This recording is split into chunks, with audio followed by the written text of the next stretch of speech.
बेटा, तुम मेरे प्रिय भक्त हो, इसलिए मैं तुम्हारे पास आई हूँ। बेटा, वीडियो पूरा देखो और चैनल को जरूर सब्सक्राइब करना। मेरी कृपा तुम पर बने। बेटा सुनो, मैं प्रेम और करुणा का सागर हूँ। मैं वह शक्ति हूँ जो हर प्राणी के हृदय में कोमलता का संचार करती है। जब तुम अपने स्वार्थ को त्याग कर किसी और के लिए मुस्कान का कारण बनते हो, तब तुम वास्तव में मेरे निकट होते हो। तुम्हारा हर दयालु कर्म, हर निःस्वार्थ सेवा, तुम्हारे भीतर मेरे अस्तित्व को जागृत करता है।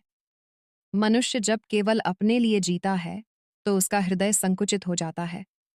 लेकिन जब वह दूसरों के दुख को अपना समझने लगता है, जब वह किसी अनजान को सहारा देने के लिए हाथ बढ़ाता है, तो उसमें दिव्यता का उदय होता है।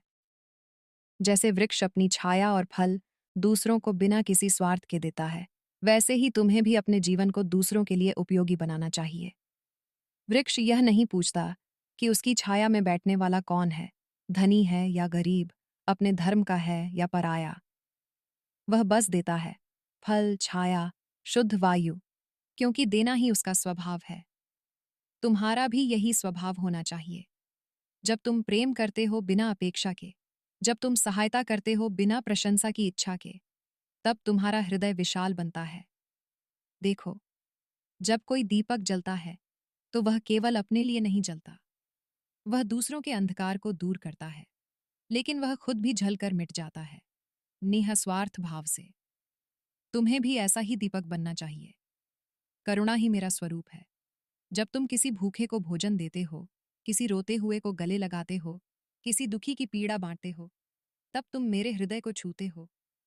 सेवा केवल भौतिक नहीं होती। कई बार एक सच्चा शब्द, एक सहारा भरी दृष्टि, एक नम्र स्पर्श भी किसी के जीवन में रोशनी ला सकता है। इसलिए अपने आसपास देखो, कहीं कोई उदास है, कोई टूटा हुआ है, कोई अकेला है। तुम्हारा एक छोटा सा प्रयास उसके जीवन में मेरी उपस्थिति बन सकता है। स्वार्थ से मुक्त होकर जब तुम दूसरों की सेवा करते हो, तभी तुम वास्तव में मेरे सच्चे भक्त बनते हो। प्रेम ही सबसे बड़ा धर्म है।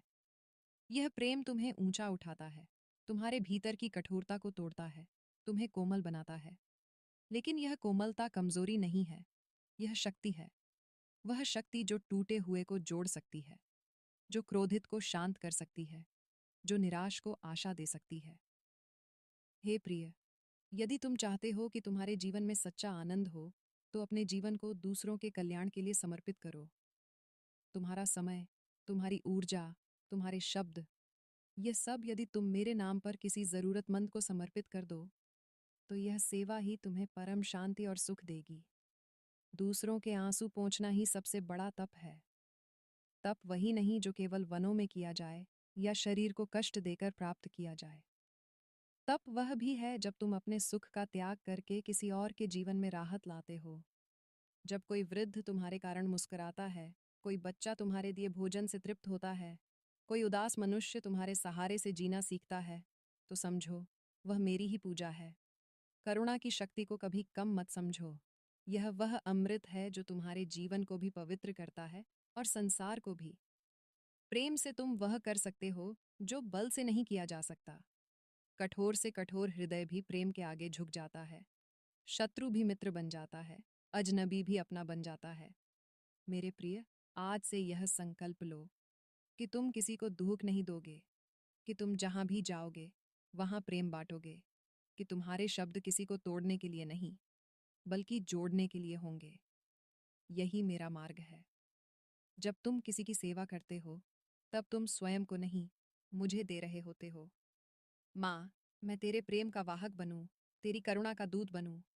तुम्हारे जीवन का हर कर्म सेवा से जुड़ जाए, तो समझो तुम मोक्ष के मार्ग पर हो। ध्यान रखो, सेवा केवल धन देने से नहीं होती, सेवा हृदय से होती है। यदि तुम्हारे पास देने को केवल एक मुस्कान है, तो वह भी दो। यदि तुम्हारे पास समय है, तो किसी को सुनने के लिए उसे दो।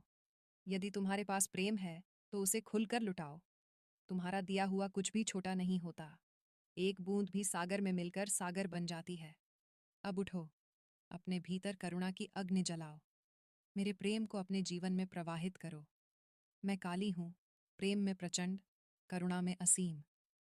जब तुम किसी और के आंसू पोंछते हो, तब तुम मेरे सबसे निकट होते हो। जब तुम किसी का बोझ हल्का करते हो, तब तुम्हारा अपना बोझ स्वतः ही मिट